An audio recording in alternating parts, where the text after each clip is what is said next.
तिन सुर नर गण समुदाय। सिखन को नाम का दान दियो, तन राम नाम अति उचलाई। जय नेक सुनी चितलाय तुनी, फन गर्भ नाई पायो दुखदाई। गुरु हार गोविंद परपाख हरि, जन दीन दुनि को कष्ट रहाई। न अंत समय जम दीन किया, जप्यो हर गोविंद जन रघुराई। सब मस्त निहार छठम गुर को, मन पाए संत तीर सनाई। बड़ वीर संत महंत गुरु, तर धर्म कर्म की पैज रखाई। कर जोर करो गुरु हराई, तिन धर्म कर्म की पैज रखाई। कर जोर बंदो गुरु हराई, पर दीन दोनों को कष्ट रहाई। श्री हरि कृष्ण उज्जवल आत्मा है, जिन दर्शन किया फल मुक्ति पाए। गुर तेग बहादुर सो जोत, अमर पीरम पीरम हृदय जगाए। तै बोधिया नर नार को, परलोक लोक सुशाम सुखदाई। नय रंच कलेश किया क्षण में, उपदेश किया जो करत दिखाई। या बोध अपावन हेत सुनो, गुर नाम पेटा सी चढ़ाई। गोविंद गुरु सामय अवतार नहीं, जो जुगन में हर जो प्रगटाए। जन तिरन आकाश दिए, क्षण में आकाश दिए, जन धर्म रहाय। जन नीचो ऊंच किए, क्षण में फन ऊंच और नीच न रहो कथाई। जन दीनन का हित कियो, और दुष्टन को जन खेत रहाय। जन नीचो ऊंच किए, क्षण में फन ऊंच न नीच न रहो कथाई। जन दीनन का अहित कियो, और दुष्टन को जन खेत रहाय। मृतक सरजीत किए, जिसने अगस्त भजन जिन शक्ति पाई। जन सैंग किए मृगाल चिते, और जयते गंगाई। रस वीर दिया जिन चटकन कोरन, चटकन बाजे सोफ कराई। जय जय जय गोविंद सिंह गुरु, जय जय जय गोविंद रघुराई। अब कृपा करके गुरु दीजे, दे विदृत संपेखन केरी। जय कर भूप तरंग पखारी, पास पशु संसर दृष्टेरी। कीट पतंग पखान परिंद में, जोत अकाल अखंड बसेरी। एव परम दिसवार जो जानो, तो मन मोहन नदर कर हेरी। सतगुर जुगत लड़ाए के, गुर सिख लेत संभाल। अवगण काट सत गुण परे, बिकम काल ना काल। कहाँ तुच्छ प्रबुद्ध हमारी, वर्ण सकूं मैं जो तिहारी।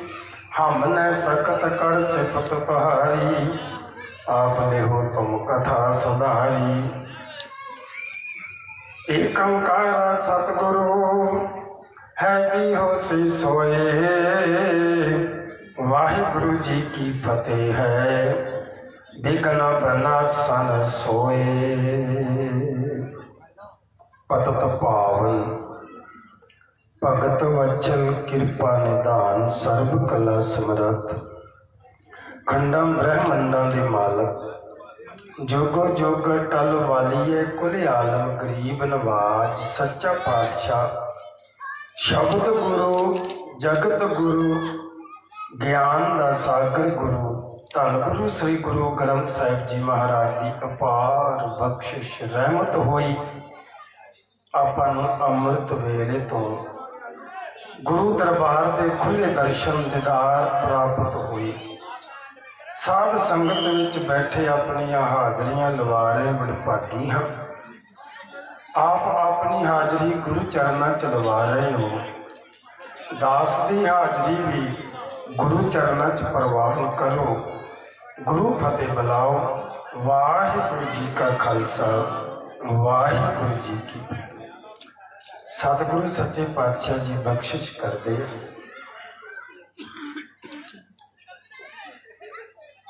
बवानियां कहानियां पुत सपुत करे। महाराज सच्चे पातशाह जी बख्शिश करते हैं कि इस संसार पे बहुत सूरबीर बहादुर आए ने, पीर पैगंबर औलिए आए ने। सबने उस अकाल पुरख की बख्शी शक्ति का सदका ਸੁਧਾਰ ਕਰਨ ਦਾ ਯਤਨ ਕੀਤਾ। ਜਦੋਂ ਸੁਧਾਰਕ ਆਉਂਦੇ ਨੇ ਤੇ ਇੱਕ ਅਕਾਲ ਪੁਰਖ ਦੇ ਦਰ ਤੋਂ ਟੀਮ ਬਣ ਕੇ ਆਉਂਦੇ। ਉਸ ਟੀਮ ਦੇ ਪਾਤਰ ਹੁੰਦੇ ਨੇ, ਕੋਈ ਪੁੱਤਰ ਬਣ ਕੇ ਆ ਗਿਆ, ਕੋਈ ਪਿਤਾ ਬਣ ਕੇ ਆ ਗਿਆ, ਕੋਈ ਗੁਰੂ ਬਣ ਕੇ ਆ ਗਿਆ, ਕੋਈ ਚੇਲਾ ਬਣ ਕੇ ਆ ਗਿਆ। ਹੁੰਦੀਆਂ ਸਾਰੀਆਂ ਪਾਕ ਰੂਹਾਂ ਨੇ। ਜਿਸ ਤਰ੍ਹਾਂ ਕਿਸੇ ਫਿਲਮ ਦੀ ਸਟੋਰੀ ਬਣਦੀ ਹੈ, ਉਹਦੇ ਵਿੱਚ ਭਾਗ ਲੈਣ ਵਾਲੇ ਜਿਹੜੇ ਕੋਈ ਜੱਜ ਦਾ ਰੋਲ ਕਰਦਾ, ਕੋਈ ਚੋਰ ਦਾ ਰੋਲ ਕਰਦਾ, ਕੋਈ ਬਦਮਾਸ਼ ਦਾ ਕਰਦਾ, ਕੋਈ ਸਾਧੂ ਦਾ ਕਰਦਾ। ਅਸਲ ਜ਼ਿੰਦਗੀ ਦੇ ਵਿੱਚ ਐਸਾ ਕੁਝ ਵੀ ਨਹੀਂ ਹੁੰਦਾ।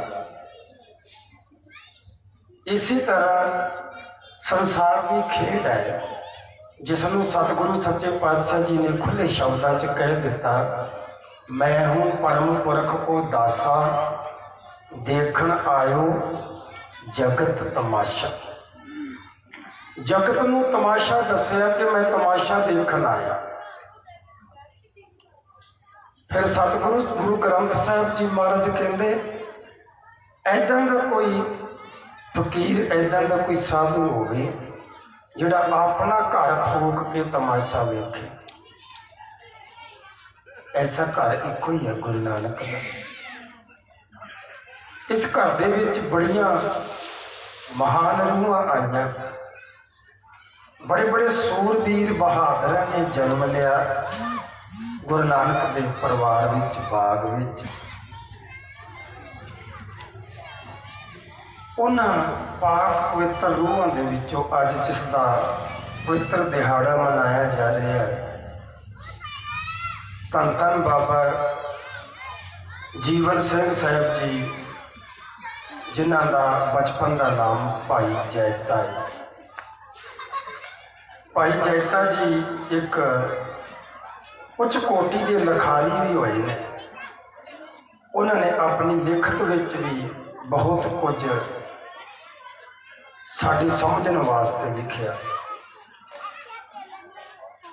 ਰਘਰੇਟਿਆਂ ਦੀਆਂ ਜਥੇਬੰਦੀਆਂ ਬਹੁਤ ਨੇ, ਦਲ ਪੰਥ ਬਹੁਤ ਨੇ, ਪਰ ਸਾਡੀ ਬਦਕਿਸਮਤੀ ਅਜੇ ਤੱਕ ਅਸੀਂ ਭਾਈ ਜੈਤੇ ਦਾ ਨਾਮ ਹੀ ਸ਼ੁੱਧ ਨਹੀਂ ਲਿਖਿਆ। ਅਸੀਂ ਜਿੱਤੇ ਵੀ ਲਿਖਦੇ ਆ ਨਾ, ਜੱਜੇ ਦਲਾਵਾਂ ਤੇ ਤੱਤੇ ਕੰਨਾ ਜੈਤਾ ਪਾ ਦਿੰਦੇ। ਤੇ ਗੁਰੂ ਦੇ ਪਿਆਰਿਓ, ਇਹ ਜਿਹੜਾ ਜੱਜੇ ਦਲਾਵਾਂ ਤੱਤੇ ਕੰਨਾ ਜੈਤਾ ਸੀ ਨਾ, ਇਹ ਗੁਰੂ ਅੰਗਦ ਦੇਵ ਜੀ ਮਹਾਰਾਜ ਦਾ ਸਿੱਖ ਸੀ। ਇਹ ਫਿਰ ਗੁਰੂ ਹਰਗੋਬਿੰਦ ਸਾਹਿਬ ਦੀ ਫੌਜ ਵਿੱਚ ਵੀ ਇੱਕ ਜੈਤਾ ਹੋਇਆ, ਉਹਦਾ ਵੀ ਜੱਜੇ ਦਲਾਵਾਂ ਤੱਤੇ ਕੰਨਾ ਜੈਤਾ ਪੈਂਦਾ ਸੀ। ਪਰ ਜਿਹੜਾ ਗੁਰੂ ਗੋਬਿੰਦ ਸਿੰਘ ਸਾਹਿਬ ਜੀ ਦਾ ਲਾਡਲਾ ਪੁੱਤਰ ਹੋਇਆ, ਗੁਰੂ ਦਾ ਬੇਟਾ ਹੋਇਆ, ਉਹਦਾ ਨਾਮ ਉਹ ਬਾਬਾ ਜੀ ਆਪ ਹੀ ਆਪਣੀ ਬਾਣੀ, ਉਹਨਾਂ ਦੀ ਗੁਰਕਥਾ ਬਾਣੀ ਜਿਹੜੀ ਆਪਾਂ ਹੁਣੇ ਸਟੇਜ ਤੇ ਪੜ੍ਹੀ ਹੈ, ਉਸ ਬਾਣੀ ਦੇ ਵਿੱਚ ਉਹ ਆਪ ਜ਼ਿਕਰ ਕਰਦੇ ਨੇ, ਜੈਤੇ ਤਾਰ ਦਹਾਰ ਗੁਰ ਤਾਰ ਦੇ ਰੰਗਰੇਟੜੇ, ਗੁਰ ਫਾਰਸ ਨੇ ਕਰ ਦੀਏ ਰੰਗਰੇਟੜੇ ਗੁਰ ਬੇਟੜੇ। ਉਹ ਜੈਤਾ ਸ਼ਬਦ ਜੱਜਾ ਜਈਏ ਦਲਾਵਾਂ ਤੱਤੇ ਕੰਨਾ ਜੈਤਾ, ਭਾਈ ਬੂਰਾ ਤੇ ਭਾਈ ਕਲਿਆਣਾ, ਭਾਈ ਦਸ਼ਰਥ ਦੇ ਪੁੱਤਰ ਨੇ। ਕਰਤਾਰਪੁਰ ਦੀ ਧਰਤੀ ਤੇ ਬੱਕਰੀਆਂ ਚਾਰਦੇ ਨੇ, ਗੁਰੂ ਨਾਨਕ ਦੀ ਸੰਗਤ ਵਿੱਚ ਆ ਗਏ ਨੇ। ਗੁਰੂ ਨਾਨਕ ਸਾਹਿਬ ਜੀ ਦੀਆਂ ਖੁਸ਼ੀਆਂ ਪ੍ਰਾਪਤ ਕੀਤੀਆਂ ਤੇ ਜਿਹੜੀ ਕਰਤਾਰਪੁਰ ਸਾਹਿਬ ਦੀ ਪ੍ਰਬੰਧਕ ਕਮੇਟੀ ਚੁਣੀ ਗਈ, ਉਹਦੇ 5 ਪਿਆਰਿਆਂ ਦੇ ਵਿੱਚ ਸੀਨੀਅਰ ਦੋਵੇਂ ਨੇ ਭਰਾ, ਵੱਡਾ ਬੂਰਾ ਹੈ, ਛੋਟਾ ਕਲਿਆਣਾ ਹੈ। ਕਲਿਆਣੇ ਦੇ ਵੰਸ਼ ਵਿੱਚ ਪੈਦਾ ਹੋਇਆ ਬਾਬਾ ਜਸਪਾਲ, ਜਸਪਾਲ ਦੇ ਵੰਸ਼ ਚ ਪੈਦਾ ਹੋਇਆ ਸੁਖਪਾਲ। ਸਤ ਸੰਗਤ ਜੀ, ਗੁਰੂ ਨਾਨਕ ਦੇ ਦਰ ਤੋਂ ਇਹਨਾਂ ਨੇ ਬਹੁਤ ਬਰਕਤਾਂ ਲਈਆਂ। ਭਾਈ ਕਲਿਆਣਾ ਇੱਕ ਬੜਾ ਤਗੜਾ ਰਬਾਬੀ ਹੈ, ਬੜੀ ਮਿੱਠੀ ਸੁਰ ਵਿੱਚ ਕੀਰਤਨ ਕਰਦਾ ਹੈ। ਭਾਈ ਕਲਿਆਣੀ ਨੂੰ ਧੰਨ ਗੁਰੂ ਸ੍ਰੀ ਗੁਰੂ ਅਮਰਦਾਸ ਜੀ ਮਹਾਰਾਜ ਨੇ ਦਿੱਲੀ ਪ੍ਰਚਾਰ ਕਰਨ ਵਾਸਤੇ ਭੇਜਿਆ ਹੈ। ਦਿੱਲੀ ਪ੍ਰਚਾਰ ਕਰਨ ਵਾਸਤੇ ਭਾਈ ਕਲਿਆਣਾ ਜੀ ਨੂੰ ਭੇਜਿਆ ਤੇ ਪੂਰੀ ਬਚਦੀ ਜਿਹੜੀ ਜੀਵਨ ਦੀ ਪੂੰਜੀ ਸੀ ਉਹ ਦਿੱਲੀ ਦੇ ਵਿੱਚ ਲੱਗ ਗਈ। ਕਥਾ ਵਿਚਾਰਾ ਕਰਦਿਆਂ ਗੁਰੂ ਨਾਨਕ ਦੇ ਦਰ ਦਾ ਪ੍ਰਚਾਰ ਕਰਦਿਆਂ ਜਦੋਂ ਸੁਰਗਵਾਸ ਹੋ ਗਏ ਨੇ ਤੇ ਉਹਨਾਂ ਦੀ ਦਸਤਾਰ ਵੱਜ ਗਈ ਭਾਈ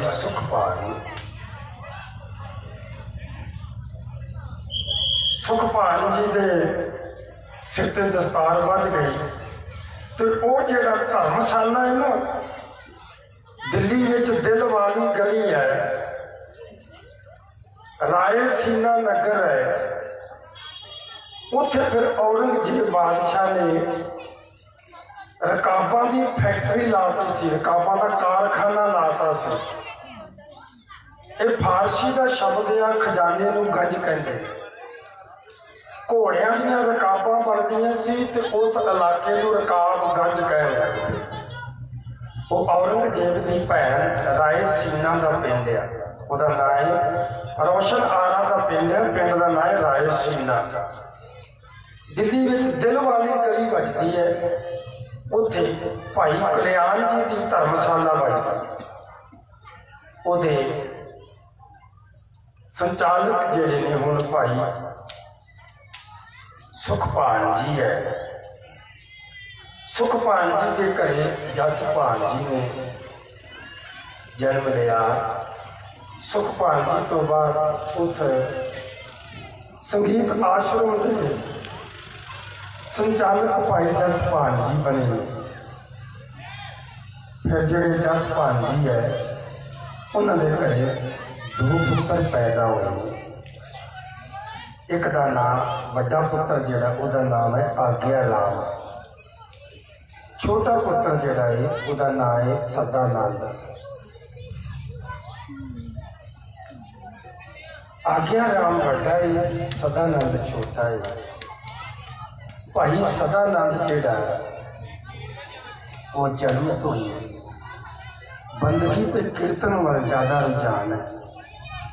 ਗੁਰੂ ਹਰਗੋਬਿੰਦ ਸਾਹਿਬ ਦੇ ਦਰਬਾਰ ਵਿੱਚ ਵੀ ਭਾਈ ਸਦਾਨੰਦ ਜੀ ਰਬਾਬ ਵਜਾਉਂਦੇ ਨੇ ਤੇ ਕੀਰਤਨ ਕਰਦੇ ਨੇ।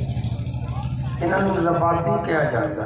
ਔਰ ਕਾਸ਼ੀ ਤੋਂ ਪੰਡਤ ਦੀ ਡਿਗਰੀ ਹਾਸਲ ਕੀਤੀ ਹੈ। ਪੰਡਤ ਦੀ ਡਿਗਰੀ ਹਾਸਲ ਕੀਤੀ ਹੈ ਤੇ ਪੰਡਤ ਸਦਾਨੰਦ ਦੇ ਨਾਮ ਨਾਲ ਮਸ਼ਹੂਰ ਹੈ। ਸਮਾਂ ਆਪਣੀ ਚਾਲ ਤੇ ਚੱਲਦਾ ਪਿਆ ਹੈ। ਉਹ ਜਿਹੜਾ ਸੰਗੀਤ ਵਿਦਿਆਲਾ ਹੈ ਭਾਈ ਕਲਿਆਣੀ ਦੀ ਧਰਮਸ਼ਾਲਾ ਵਾਲਾ, ਉਹਦੀ ਸ਼ੋਭਾ ਪੂਰੇ ਹਿੰਦੁਸਤਾਨ ਵਿੱਚ ਹੈ।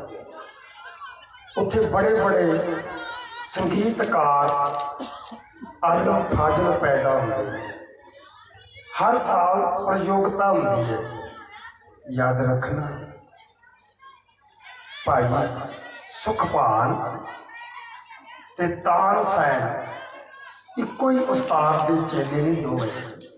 ਤਾਨਸੈਨ ਅਕਬਰ ਦਾ ਦਰਬਾਰੀ ਕਵੀ ਹੈ, ਸੰਗੀਤਕਾਰ ਹੈ। ਇਹ ਕਾਸ਼ੀ ਦੇ ਵਿੱਚੋਂ ਪੰਡਤ ਹਰਦਾਸ ਦੇ ਕੋਲੋਂ ਵਿਦਿਆ ਪ੍ਰਾਪਤ ਕੀਤੀ ਹੈ।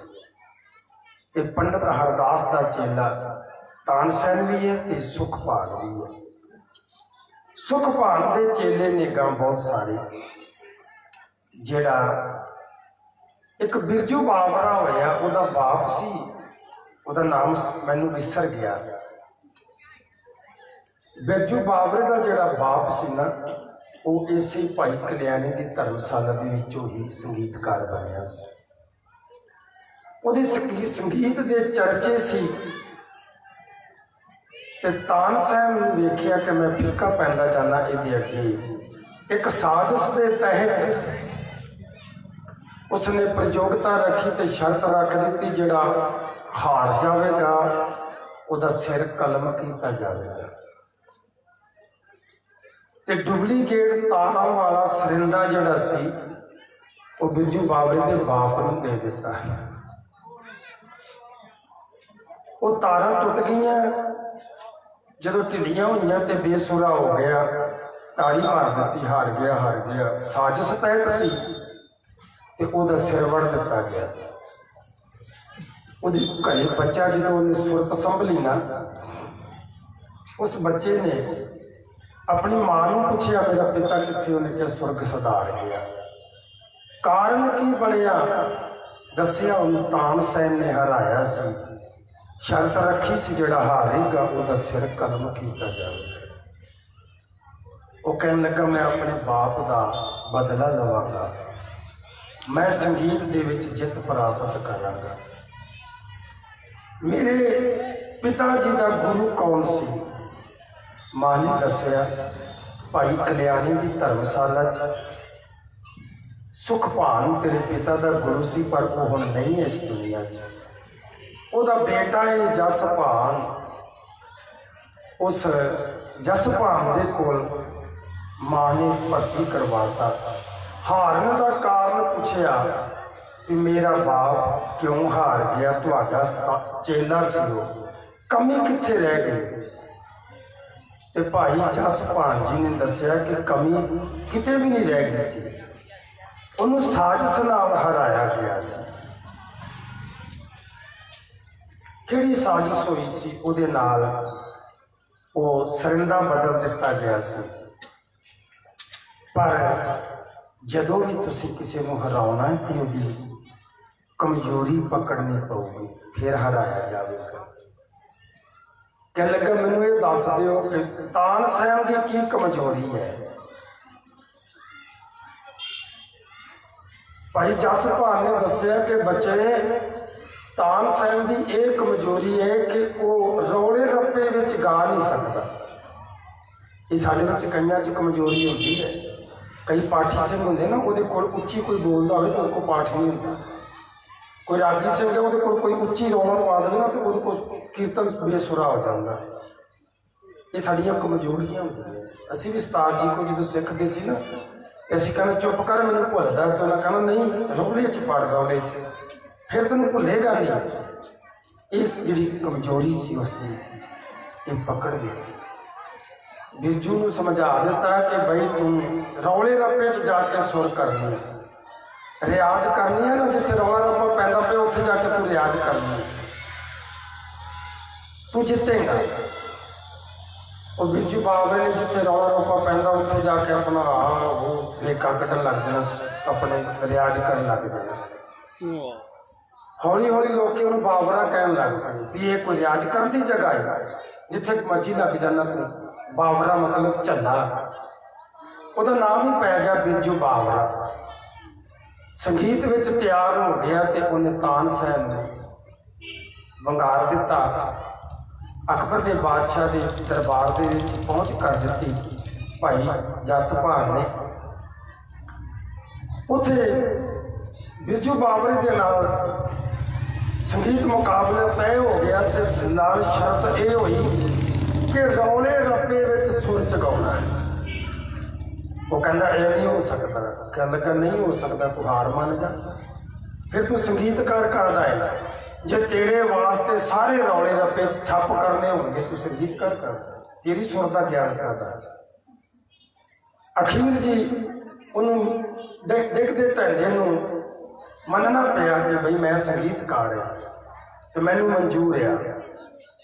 ਇੱਕ ਪਾਸੇ ਬੇਸੁਰੇ ਜਿਹੜੇ ਸੀ ਉਹ ਢੋਲ ਤਾਨਪੁਰੇ ਵਜਾਉਣ ਲੱਗ ਪਏ। ਇੱਕ ਪਾਸੇ ਇਹਨਾਂ ਨੂੰ ਬਿਠਾਤਾ ਵੀ ਇਹਨਾਂ ਬੇਸੁਰਿਆਂ ਦੇ ਤਾਲ ਉੱਤੇ ਤੁਸੀਂ ਸੁਰ ਚਗਾਉਣਾ ਹੈ। ਉਹ ਪਹਿਲੇ ਰਾਉਂਡ ਵਿੱਚ ਹੀ ਤਾਨਸੈਨ ਹਾਰ ਗਿਆ।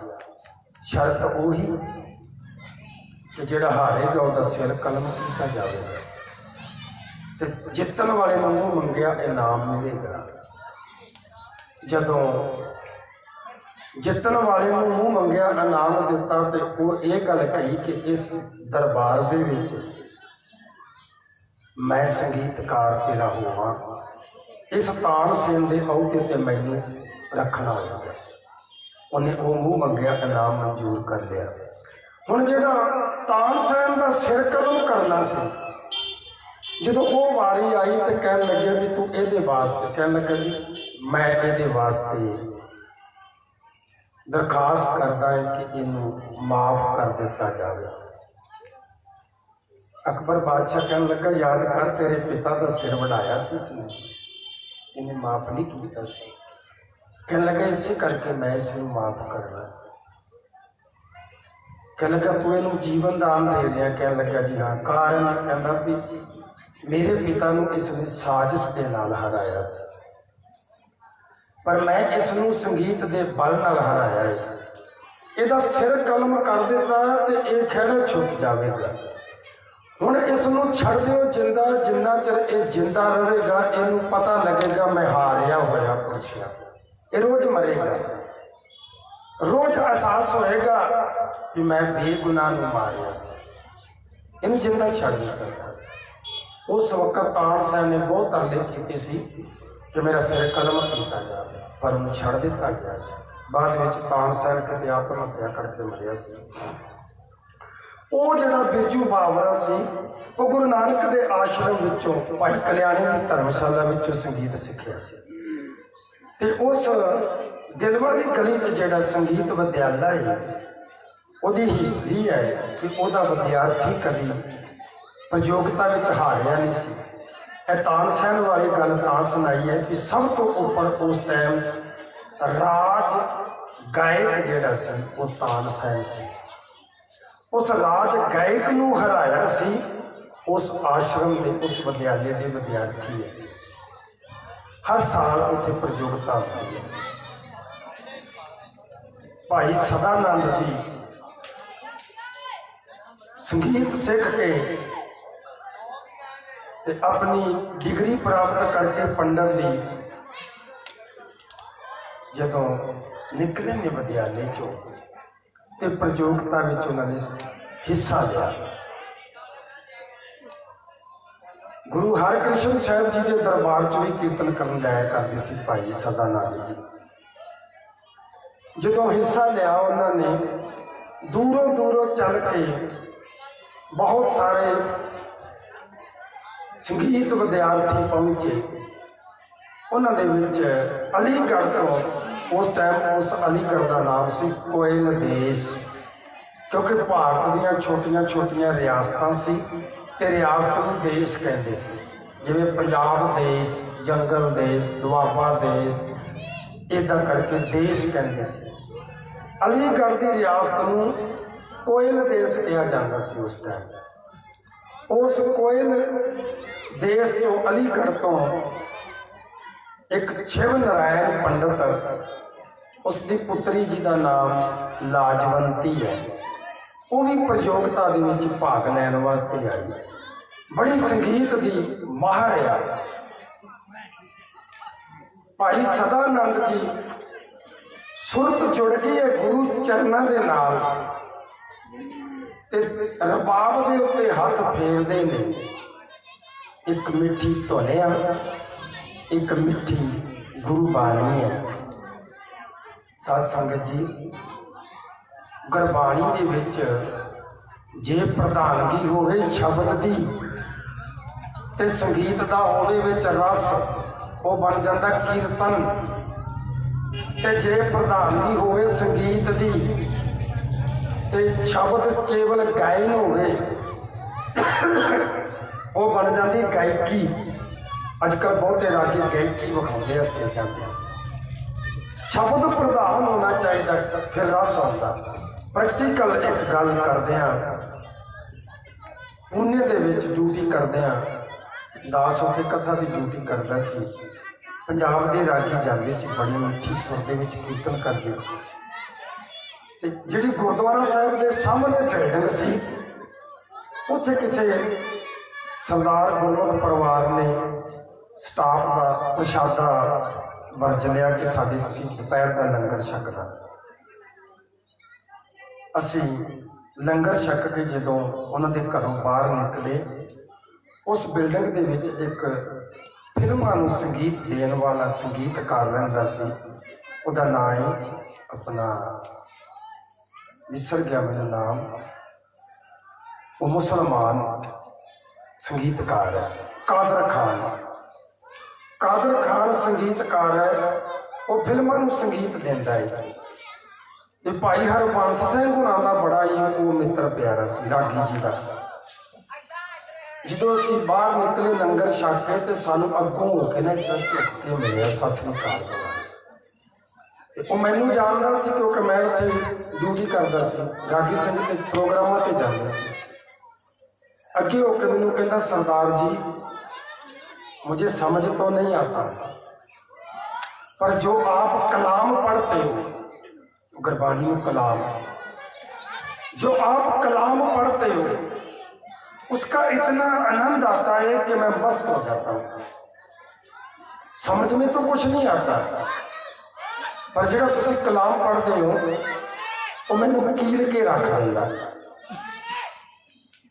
मैं कहा जी मैं तो कथा वाचक है, मैं तो प्रवचन करदा, ये पढ़दा नहीं कलाम। फिर उन्होंने वो अपने संगीतकारों वाली भाषा च गल करन लग गया। इस तरह करके जो संगीतकार होंदा ना वो ज़्यादा जुड़ता है जे अगले पासे गायक अच्छा बैठा हो गाउन वाला। एक उर्दू का चैनल है हैदराबाद का, वो चैनल का नाम ही उर्दू चैनल है। उत्थे संगीत का ही प्रोग्राम ज़्यादा होगा। हफ्ते 2 बारी बड़े बड़े जोड़े फनकार ने जिवें हंसराज जी, नुसरत फतेह अली खान जी, इहो जे जोड़े बड़े बड़े फनकार ने उन्होंने इंटरव्यू आती है। मैं बड़ा शकीन है, मैं बह के सुनता हूँ। नुसरत साहब की इंटरव्यू आई तो उन्होंने पूछा कि तुसी संगीत की गुणती कित्थों लई है। वो कहता जी मेरे दादा जी का सपाल सी श्री अलमस्त जी। तो कभी हिस्टरी पढ़ना, पंथ दे विच एक जिहड़ा अलमस्त रागी होया ना वो भी दिल्ली का होया, वो भी रघरेटा सिख होया। तो पंथ के जिहड़े रागी है ना, जो संगीत के मार है, जो अलमस्त जी का नाम लैंदे ने पहला कन्ना नूं हत्थ कहंदे उस्ताद जी के कोलों मेरे दादा जी सिखे सन। अलमस्त जी के चेले बहुत से, जिवें भाई बख्शीश सिंह जी भाई अलमस्त जी के चेले आ, उन्होंने शगिरद आ। फिर जोड़े भाई सुरजन सिंह जी अलमस्त जी के शगिरद आ। फिर जोड़े भाई गोपाल सिंह जी भाई अलमस्त जी के शगिरद आ। इस तरह करके उन्होंने वो गल करदा, कहंदा अलमस्त जी के शगिरद मेरे दादा जी। तो कहंदा सानू बचपन के विच घोड़ी ते बिठा के ते हरमंदर साहब सानू कीर्तन सुनने वास्ते लियाउंदे हुंदे सी। कहंदा इत्थे असीं आण के संगीत दीयां बरीकियां सिखियां। कभी गुरु ग्रंथ साहब की बाणी पढ़ के देखना, घर दूजा, घर तीजा, घर 17वां, 16 घर होंदे ने तबले दे। जिहड़ी तबले दी 2 धारियां दे विचाली जगह होंदी उहनूं घर कहंदे ने। तबले के 16 घर होंदे ने, मरदंग के 17 घर होंदे ने। उन्होंने समय मरदंग वजदी हुंदी सी, मरदंग कट के तबला बनिया। इस करके गुरु ग्रंथ साहब मरदंग के घर दसे ने, 17 घर तक दसे।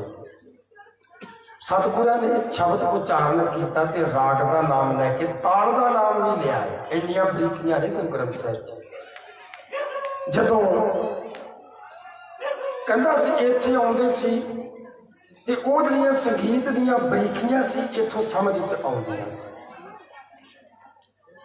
पर कहंदा हुण मैनूं अफसोस नाल कहना पैंदा, कई बारी कहंदा दरबार साहब कीर्तन लगा होवे ते टीवी ऑन करिए ना ते कन्न पकदे ने ते टीवी बंद करना पैंदा। भाव सिफारशी लगदे ने। हुण संगीत की कोई वैल्यू नहीं है। ये नुसरत साहब के बच्चे कहंदा दरबार साहब तो संगीत दीयां बरीकियां सिखियां। गुरु घर दे विच इन्नी कला सी। भाई सदानंद जी स्टेज ते बैठे परफॉर्मेंस करते पे ने, सुरत जुड़ी गुरु चरणों के नाल, सुर दे विच गुरबाणी का शब्द गा रहे ने ते पंछी भी झूमते पे ने। हवा के पत्ते जड़े खड़खड़ करते सी ना, हवा चलती सी ते वो भी रुक गए, वो भी रुक गए। फिर एक बारी मजाक मजाक विच मुकाबला होया। तानसेन ने दीपक राग गाया ते दीवे जगा दिते।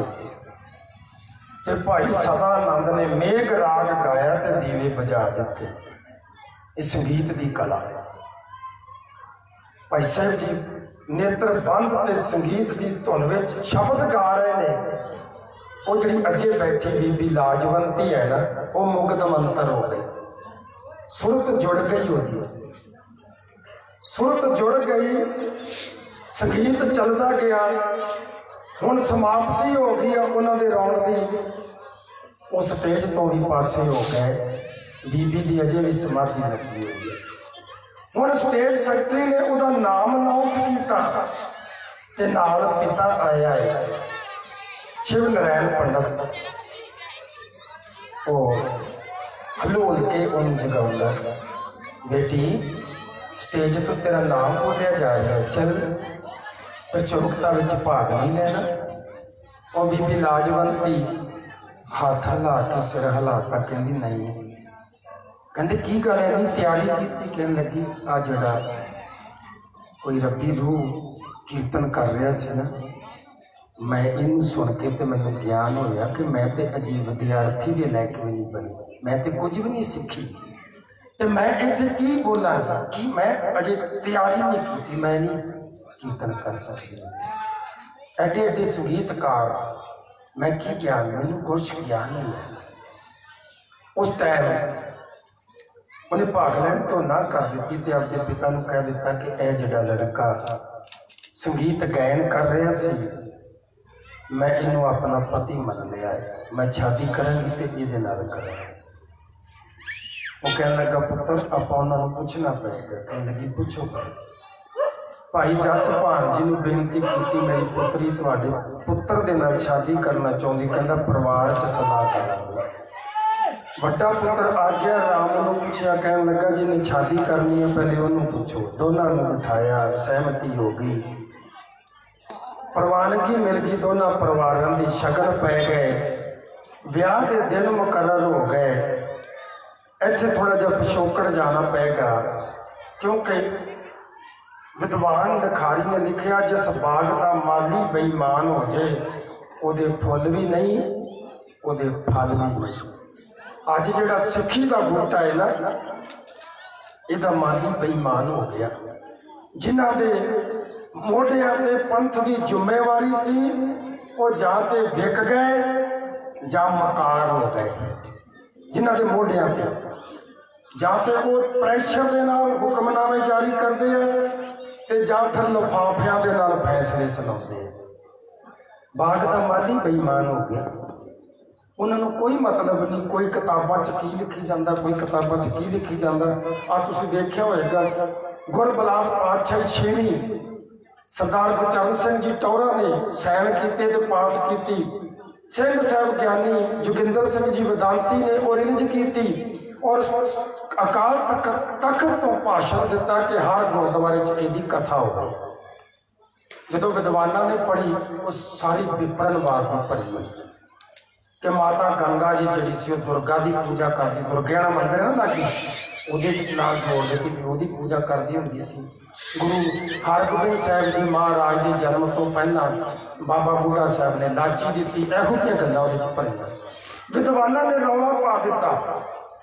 जो रौला पा दिता तो इन्होंने दोनों को पूछा गया। टौरा साहब कहते मैं पढ़ी नहीं, मैं तो सैन मार दिते, वड्डी किताब सी। उधर सिंह साहब भी कहते मैं तो पढ़ी नहीं। जो माली बेईमान हो गई, वो फुल भी नहीं, वो फल भी नहीं। इतिहास बिगड़ता तो बिगड़ जाए, कौम जाती है ढठे खूह च जावे। वो तो दो चीज़ों पर फोकस है ना, एक अपनी कुर्सी पे दूजा नावे ते। हुण जो रिश्ता तय हो गया, ब्याह बढ़ गया, पंडित शिव नारायण जिहड़ा है वो सद्दे देंदा है, ब्याह दे गंढ देन जांदा ये पुत्री का एनी तरीक नूं ब्याह है ते परिवार समेत दर्शन देने। ते रिश्तेदार पूछते अच्छा नींगर कौन है? नींगर का मतलब प्राहुणा कौन है, किहदे नाल कुड़ी मंगी है?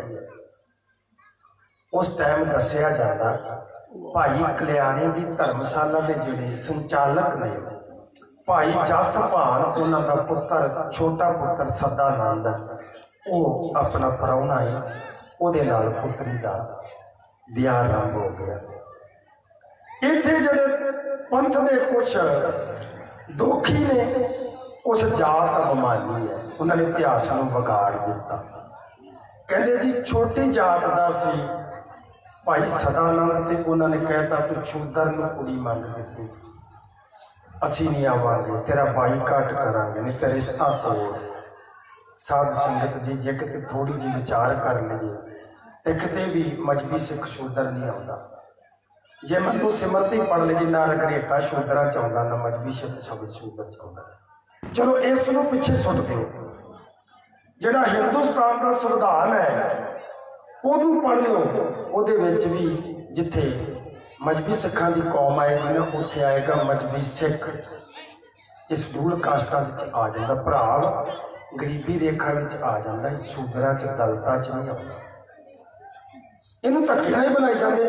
ਕੁਝ ਅਨਪੜ੍ਹਤਾ ਦੇ ਵਿੱਚ ਸਾਡੇ ਬੰਦੇ ਧੱਕੇ ਨਾਲ ਹੀ ਮੰਨੀ ਜਾਂਦੇ, ਕੁਝ ਸਾਡੇ ਲੀਡਰ ਨਹੀਂ ਸਾਨੂੰ ਇਹ ਜਾਲ ਦੇ ਵਿੱਚੋਂ ਨਿਕਲ ਜਾਂਦੇ। ਮੈਂ ਦਲਿਤਾਂ ਦਾ ਲੀਡਰ, ਪਤਾ ਹੈ ਜੇ ਦਲਿਤ ਸ਼ਬਦ ਖਤਮ ਹੋ ਗਿਆ ਤਾਂ ਲੀਡਰ ਹੀ ਖਤਮ। ਇਸ ਕਰਕੇ ਹੈਰਾਨਗੀ ਤੇ ਇੱਥੇ ਆਉਂਦੀ ਹੈ ਜਦੋਂ ਅਕਾਲ ਤਖਤ ਹਰਜਿੰਦਰ ਸਿੰਘ ਸਾਹਿਬ ਜੀ ਕਹਿ ਦਿੰਦੇ ਨੇ ਦਲਿਤ ਸਿੱਖ। ਇੰਨੀ ਹੈਰਾਨਗੀ ਕਿਤੇ ਹਿਸਟਰੀ ਵੇਖੋ ਫਰੋਲ ਕੇ YouTube ਤੇ ਜਾਂ ਗੂਗਲ ਦੇ ਵਿੱਚ ਜਾ ਕੇ, ਜਿਹੜੇ ਇਸਲਾਮ ਦੇ ਵੱਡੇ ਵੱਡੇ ਪ੍ਰਚਾਰਕ ਹੈ ਨਾ, ਜਾਂ ਪਾਦਰੀ ਈਸਾਈ ਮਤ ਦੇ ਵੱਡੇ ਵੱਡੇ ਪ੍ਰਚਾਰਕ, ਉਹਨਾਂ ਨੇ ਜਿਹੜੇ ਗਰੀਬ ਜਿ ਸਿੱਖ ਨੇ ਉਹਨਾਂ ਨੂੰ ਇੱਥੇ ਵਗਰਾ ਲਿਆ। ਕਹਿੰਦੇ ਉਹ ਤੁਸੀਂ ਸਿੱਖ ਬਣ ਕੇ ਵੀ ਦਲਿਤ ਹੀ ਹੋ ਨਾ, ਇੱਧਰ ਆਓ ਤੁਹਾਡਾ ਦਲਿਤ ਹੋਣਾ ਖਤਮ ਹੋ ਜਾਏਗਾ। ਆਹ ਪ੍ਰਚਾਰ ਹੋ ਰਿਹਾ ਉਹਨਾਂ ਦਾ। ਕਦੀ ਗੂਗਲ ਖੋਲ ਕੇ ਵੇਖੋ, ਗੂਗਲ ਦੇ ਵਿੱਚ ਕਹਿੰਦੇ ਸਿੱਖੀ ਦੇ ਵਿੱਚ ਪਹਿਲੀ ਵਾਰੀ ਸੁਣਿਆ ਸਿੱਖ ਪੰਥ 'ਚ ਵੀ ਦਲਿਤ ਹੈਗੇ ਨੇ। ਮੇਰੀ ਇੱਕ ਖਾਲਿਸਤਾਨੀ ਮੁਖੀ ਹੈ ਗੁਰਮੁਖ ਪਿਆਰੇ, ਉਹਨਾਂ ਦੇ ਨਾਲ ਇੰਟਰਵਿਊ ਹੋਈ। ਮੈਂ ਉਹਨਾਂ ਨੂੰ ਪੁੱਛਿਆ, ਮੈਂ ਕਿਹਾ ਤੁਸੀਂ ਇਹਦਾ ਬਲੂ ਪ੍ਰਿੰਟ ਕੀ ਆ ਤੁਹਾਡਾ? ਪ੍ਰਧਾਨ ਮੰਤਰੀ ਕੌਣ ਬਣੇਗਾ, ਰਾਸ਼ਟਰਪਤੀ ਕੌਣ ਬਣੇਗਾ, ਗਰੀਬ ਸਿੱਖਾਂ ਵਾਸਤੇ ਤੁਸੀਂ ਕੀ ਕਰੋਗੇ? ਮੈਂ ਗਰੀਬ ਸਿੱਖਾਂ ਵਾਸਤੇ ਕਿਹਾ। ਉਹ ਕਹਿੰਦਾ ਜੀ ਅਸੀਂ ਦਲਿਤਾਂ ਵਾਸਤੇ ਬਹੁਤ ਕੁਝ ਕਰਾਂਗੇ। ਮੈਂ ਕਿਹਾ ਕੀ ਕਰੋਗੇ? ਕਹਿੰਦਾ ਉੱਚੇ ਉੱਚੇ ਦੇਵਾਂਗੇ। ਮੈਂ ਕਿਹਾ ਕਿੱਦਾਂ ਉੱਚਾ ਉੱਚਾ ਦੇਵਾਂਗੇ? ਵੱਧ ਤੋਂ ਵੱਧ ਉੱਚਾ। ਮੈਂ ਕਿਹਾ ਕਿੱਦਾਂ ਵੱਧ ਤੋਂ ਵੱਧ? ਦੇਸ਼ ਦਾ ਸਭ ਤੋਂ ਉੱਚਾ ਅਹੁਦਾ ਰਾਸ਼ਟਰਪਤੀ ਦਾ ਹੈਗਾ। ਕਹਿੰਦਾ ਹਾਂ। ਤਾਂ ਮੈਂ ਕਿਹਾ ਉੱਥੇ ਤਾਂ ਦਲਿਤ ਅੱਜ ਵੀ ਬੈਠਾ, ਤੁਸੀਂ ਕੀ ਦਿਓਗੇ ਖਾਲਿਸਤਾਨ 'ਚ? ਪਰ ਜੋ ਕੁਝ ਉਹ ਕਰਦੇ ਪਏ ਉਹ ਕੁਝ ਤੁਸੀਂ ਕਰੋਗੇ। ਰਾਸ਼ਟਰਪਤੀ ਦੇ ਅਹੁਦੇ ਤੇ ਬਹਿ ਕੇ, ਪਤੀ ਦਾ ਮਤਲਬ ਸਮਝਦੇ ਆ ਖਸਮ, ਮਾਲਕ, ਦੇਸ਼ ਦਾ ਖਸਮ ਉਹ ਅਹੁਦਾ ਹੈ। ਫਿਰ ਵੀ ਉਹ ਦਲਿਤ ਹੀ ਹੈ। ਇਹਨੂੰ ਅਹੁਦਾ ਤੁਸੀਂ ਉੱਚਾ ਕਿਹੜਾ ਦੇ ਦੋਗੇ? ਰੱਖੋਗੇ ਤੇ ਦਲਿਤ ਹੀ। ਨਹੀਂ ਚਾਹੀਦਾ ਤੁਹਾਡਾ ਖਾਲਿਸਤਾਨ। ਗੁਰੂ ਸਾਹਿਬ ਨੇ ਖਾਲਸ ਦੇ ਅਰਥ ਕੀਤੇ, ਖਾਲਸਾ ਖਾਸ ਕਹਾਵੇ ਸੋਈ ਜਾ ਕੇ ਹਿਰਦੇ ਭਰਮ ਨਾ ਹੋਈ, ਭਰਮ ਭੇਖਦੇ ਰਹੇ ਨਿਆਰਾ ਸੋ ਖਾਲਸ ਸਤਿਗੁਰੂ ਹਮਾਰਾ। ਤੇ ਤੁਸੀਂ ਕਹਿੰਦੇ ਦਲਿਤ ਸਿੱਖ, ਜੇ ਉਹਦੇ ਵਿੱਚ ਅਜੇ ਵੀ ਦਲਿਤ ਹੈ ਤੇ ਮਿਲਾਵਟ ਹੋਈ ਤਾਂ ਖਾਲਸਾ ਕਿੱਥੋਂ ਹੋ ਗਿਆ? ਖਾਲਿਸਤਾਨ ਕਿੱਥੋਂ ਹੋ ਗਿਆ? ਕਹਿਣ ਲੱਗਾ ਜੀ ਮੈਂ ਆਪਣੇ ਸ਼ਬਦ ਵਾਪਸ ਲੈਣਾ, ਮੈਂ ਮਾਫੀ ਚਾਹੁੰਦਾ, ਮੈਂ ਸ਼ਬਦ ਬੋਲ। ਤੇ ਮੈਂ ਕਿਹਾ ਤੂੰ ਹੁਣ ਬੋਲ ਦਿੱਤੇ, ਰਿਕਾਰਡ ਹੋ ਗਏ, ਹੁਣ ਮਾਫੀ ਮੰਗ, ਤੈਨੂੰ ਮਰਜ਼ੀ ਮੰਗ, ਤੇਰੇ ਅੰਦਰ ਦੀ ਭਾਵਨਾ ਤੇ ਬਾਹਰ ਆ ਗਿਆ, ਤੂੰ ਜੋ ਮਰਜ਼ੀ ਮੰਗੀ ਜਾ। ਸੋ ਉੱਥੇ ਲਿਖ ਦਿੱਤਾ ਕਿ ਛੋਟੀ ਜਾਤ ਦਾ ਸੀ। ਪਹਿਲਾਂ ਇਹ ਦੱਸਿਆ ਜਾਵੇ, ਪੁੱਛਿਆ ਜਾਵੇ ਉਹਨਾਂ ਨੂੰ ਕਿ ਛੋਟੀ ਜਾਤ ਦੇ ਬੰਦੇ ਨੂੰ ਉਦੋਂ ਪੜ੍ਹਨ ਦੀ ਆਗਿਆ ਹੈਗੀ ਸੀ, ਪੜ੍ਹ ਸਕਦਾ ਸੀ ਛੋਟੀ ਜਾਤ ਦਾ। ਜਿਹਨੂੰ ਪੰਡਤ ਦੀ ਡਿਗਰੀ ਮਿਲੀ ਆ ਉਹਨੂੰ ਕਿਸੇ ਨੇ ਪੁੱਛਿਆ ਨਹੀਂ ਕਿ ਤੂੰ ਛੋਟੀ ਜਾਤ ਦਾ। ਇਹ ਛਤਰੀਆਂ ਦੀ ਕੌਮ ਹੈ, ਇਹਨਾਂ ਦਾ ਪਿਛੋਕੜ ਰਾਜਸਥਾਨ ਹੈ। ਬਾਬਾ ਜੀਵਨ ਸਿੰਘ ਜੀ ਦੇ ਜਿਹੜੇ ਵਡੇਰੇ ਸੀ ਨਾ, ਉਹ ਭਾਈ ਖੋਖਰ ਤੇ ਗੱਖਰ, ਇਹ ਦੋ ਭਰਾ ਸੀ, ਖੋਖਰ ਤੇ ਗੱਖਰ। ਇਹ ਪੁਸ਼ਕਰ ਦੇ ਰਾਜੇ ਸੀ, ਖੋਖਰ ਪੁਸ਼ਕਰ ਦੇ ਰਾਜੇ ਸੀ, ਗੱਖਰ ਜੈਸਲਮੇਰ ਦੇ ਰਾਜੇ ਸੀ। ਉਦੋਂ ਬੀਕਾਨੇਰ ਦਾ ਰਾਜਾ ਰਾਣਾ ਰਾਓ ਭੱਟੀ ਸੀ। ਅਲਾਉਦੀਨ ਖਿਲਜੀ ਚੜ੍ਹ ਕੇ ਆਇਆ, ਇਹਦੇ ਨਾਲ ਮੁਕਾਬਲਾ ਹੋਇਆ। ਜਿਹੜੇ ਸਾਡੇ ਕਬੀਲੇ ਸੀ, ਉਦੋਂ ਕੌਮ ਨਹੀਂ ਸੀ ਕੋਈ, ਕਬੀਲਿਆਂ ਦੇ ਵਿੱਚ ਹੁੰਦੇ ਸੀ, ਜਿਵੇਂ ਸ਼ੇਰਗਿੱਲ, ਸਹੋਤੇ, ਅਠਵਾਲ, ਖੋਖਰ, ਗੱਖਰ, ਚੌਹਾਨ, ਸਿੱਧੂ, ਬਰਾੜ ਵਗੈਰਾ ਵਗੈਰਾ। ਇਹ ਕਬੀਲੇ ਹੁੰਦੇ ਸੀ। ਜਿਹੜਾ ਕਬੀਲੇ ਦਾ ਵੱਡਾ ਆਗੂ ਹੁੰਦਾ ਸੀ ਉਹਦੇ ਨਾਮ ਤੇ ਕਬੀਲਾ ਚੱਲਦਾ ਸੀ। बड़ी घमसान की जंग हुई, युद्ध हुई, पर जेड़े ये राजपूत राजे से ये हार गए थे। राणा राव भट्टी को बन के पेश किया गया अलाउद्दीन खिलजी ने। 1200 साल की गल है। अलाउद्दीन दे पेश किया गया ते अलाउद्दीन खिलजी ने उठ के सलूट मारिया, कहने लगा बलहार बलहार बलहार, सदके जाना मैं। मेरी जिंदगी दे विच कहंदा इन्नी वड्डी बहादुर कौम दे नाल मेरा पहली बार टकरा होया। एक गल वखरी है, मैं जित गया, तेरी फौज हार गई है। ते तेरी फौज हारन का कारण फौज नहीं है, मेरी जित का कारण फौज नहीं है। तेरी फौज के कोल पुराने रवायती हथियार सी, जेड़े तीर कमान बरछे किरपाना। मेरी फौज के कोल एडवांस टैक्नोलॉजी बरूद सी, उस दी वजह के नाल। पर कहता मैं तेरी कौम नूं उस बरूद के अगे नचदिया वेखिया, मैं सदके हो गया। ऐ राणा राव, मैं तैनूं तेरा जित्तिया इलाका राज भाग सब कुछ वापस देना है, ते नाल मैं तैनूं अपनी लड़की का रिश्ता देना है। पर एक शर्त है, तू मुसलमान बन जा। जे तू ना बनया तो मैनू ना चाह के भी मजबूरन तेरा कत्ल करना पवेगा, तेन मारना पवेगा।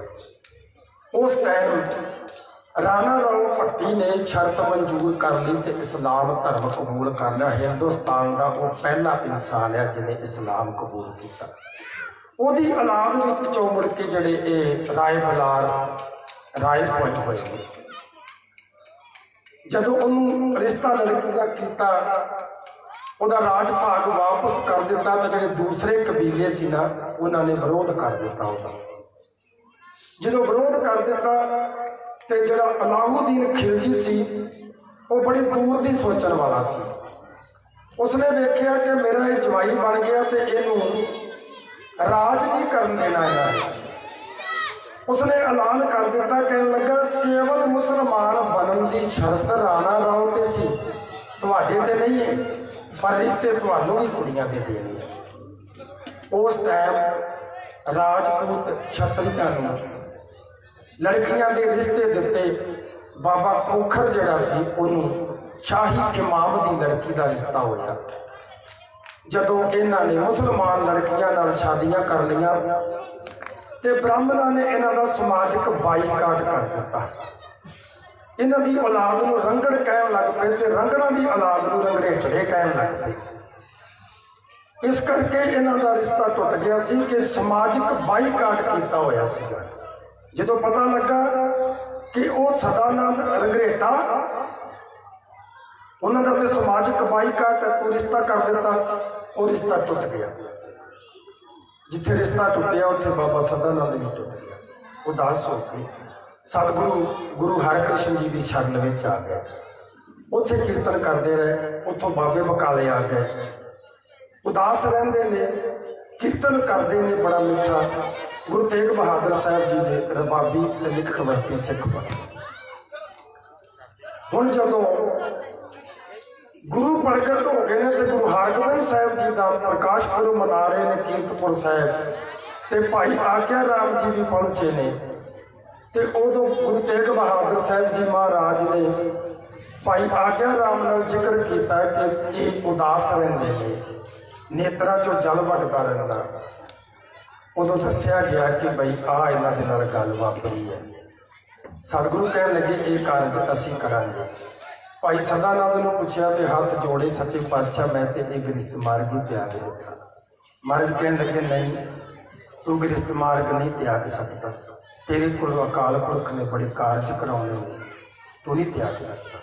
सतगुरां दा वचन आप समय को ना बताइए। सतगुरां दा वचन मन्निया तो शादी भी तैयार हो गए। सतगुरां ने शिव नारायण तक पहुँच की, उन्होंने समझाया कि वैसे भी हुण तेरी बेटी का रिश्ता ये हो गया, होर तो कोई रिश्ता करेगा नहीं। वो कहेगा रंगड़ा की रंगरेटियां की छड्डी हुई मंग है, तेरी बच्ची का घर भी करेगा, दूसरा तो गुरु घर नाल जुड़ता है। सतगुरां का वचन मान के उसने रिश्ता कर दिता। सतगुरु गुरु तेग बहादुर साहब जी महाराज ने आप शादी की, सारिया पिता वाली रस्मां निभाइया। फिर जदों दरबार साहब जी के दर्शन करन आए ने, उदों इथों हुंदे होए अपने खानदानी पिंडां दे विच गए, रमदासपुरे, कथू नंगल वगैरह वगैरह। इथों गर्भ प्रवेश होए ने ते पटने की धरती ते जाके उन्होंने जन्म लिया। कई लिखारियों के मतभेद भी है, पर जी क्लीयर गल है, इत्थे गर्भ प्रवेश किया, उत्थे जाके जन्म लिया। ये दोहरी गल ताई गुंझल विच पै गई।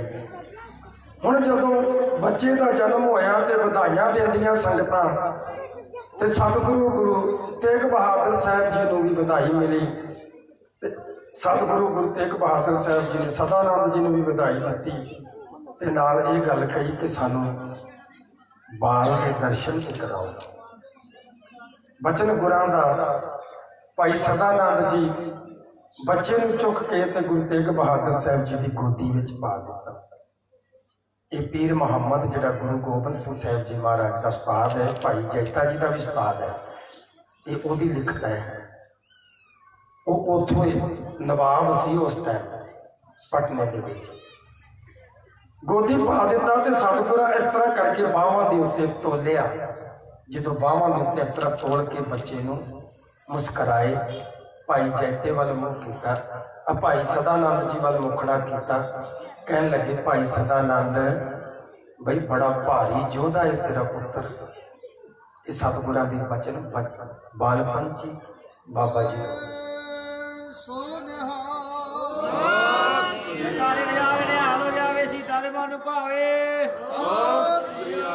बड़ा भारी योधा है तेरा पुत्र। सतगुरु की बख्शिश है महाराज, तुहाडीआं असीसां ने। भाई सदानंद कहन लगे सच्चे पातशाह इनू हुण संसार विच विचरण वास्ते कोई नाम भी दिओ, किस नाम नाल बुलाइए। सतगुरां ने फिर मस्तक वाल वेखिया ते मुस्कराए, कहन लगे सदानंद इहदा नाम है जैता। जैता जज्जा जइए दलावा तत्ते कन्ना, जैता असीं सीधा जज्जे दलावा तत्ते कन्ना जैता लिख दिंदे आ। भाई साहब जी की बाबा जी की बाणी विच उन्होंने अपना नाम आप दसिया, जैते तार नहार गुर तार दिए रंगरेटड़े, गुर पारस में कर दिए रंगरेटड़े गुर बेटड़े। गुरु साहब जी ने उस टाइम भाई जैते नूं भाई जैते का नाम दिता ते नाल गोदी चुक के ना इस तरह उपर नूं करके मस्तक वाल वेख के कहते बड़ा भारी योधा है। सद्या ये किसी को नहीं जितया जाना, इसलिए इसका नाम है जैता। साध संगत जी हिस्टरी दे विच भाई जैते दियां 23 झड़पां ने छोटियां मोटियां ते 13 जंगां ने जिहड़ियां गुरु गोबिंद सिंह जी की कमांड थल्ले लड़ियां गईयां ते 13 विच बाबा जी का मुकाबला किसी ने किया। बहुत सारे नूर मुहम्मद के इतिहास पढ़ के देखना, नूर मुहम्मद नूर उस टाइम मुगलिया हुकूमत का लिखारी सीगा। वो लिखदा कहंदा जो एक भी गल करदा, जो इत्थों लाहौर का उहदा नाम शेर शाह सी शायद इदा दा नाम सी, मैनूं विसरिया होया। वो चढ़ाई करके आनंदपुर साहब ते गया, अगों जो धौंसे नगारे उन्हें बजते सुने, उन्हें मता पकाया सी भी रात नूं सुत्या पिया ते आनंदपुर ते हमला करांगा। ते भाई जैते दी भूआ का पुत्र भाई आलम सिंह जिहड़ा सी वो खुफिया विभाग का डायरैक्टर सी, वो खुफिया खबरां दिंदा हुंदा सी। उन्हें सतगुरां नूं खबर दे दी भी वो लाहौर का सूबा उहदा पुत्र चढ़ाई करके आ रहा ते अद्धी रात नूं सुत्या ते हमला करेगा। भाई जैता जी ने कोल बुलाया तो उन्होंने ऑर्डर दे दिता भी तुसीं किवें करनी है, तुसीं खुद देखो। भाई जैता कहते जदों वो हमला करेगा असीं पहलां कर देंगे। इत्थों आनंदपुर साहब तो चल के रोपड़ वाल नूं आ गए, सरसा नदी के कंढे पहुँच गए। तो इत्थे जदों धौंसिया नगारियां दीयां आवाज़ां सुनिया, तंबू लगे लगाए, सब कुछ साज वाज बंदूकां तोहफा उत्थे छड्ड के ही भज गया। उत्थे जाके जदों आपदे प्यो नूं मूँह विखाया, कहंदा तू बिना लड़िया ही आ गया। कहंदा जिहड़ा उन्हां दे कोलों काफर है ना और रघरेटा जैता वो बला तुरी आउंदी सी, वो बला तुरी आउंदी सी, मेरी हिम्मत नहीं पई। ये भाई जैते की महिमा, ये धन धन बाबा जीवन सिंह साहब जी की वडियाई, सतगुरु सच्चे पातशाह जी ने ये बख्शिशां कीतियां। अज आपां उन्हां सूरबीरां दे जिहड़े जन्म दिहाड़े मना रहे हैं। इस संसार पे पता नहीं किन्ने क राजे महाराजे आए तो इस संसार तो कूच कर गए, पर यादां उन्हां दियां मनाईयां जांदियां ने जिहड़े कुछ कौम लई करके जाते, जिहड़े कौम लई मर मिट जाते ने ना। भाई भगत सिंह ने उन्हां वास्ते कहा ना, शहीदों की चिता पे हर बरस लगेंगे मेले, कौम पे मिटने वालों का आखिरी यही निशान होगा।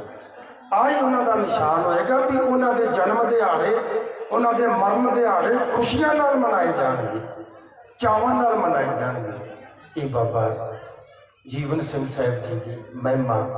दास कोई विद्वान नहीं, एक विद्यार्थी हाँ, संथ्या पढ़ के सुनाई, बेअंत भुला हो गई। गुरु की संगत बख्शण योग है, उन्हें भुलों की खिमा बख्शण। सतगुरु सच्चे पातशाह जी साडा कदम कदम लेके चलाउण।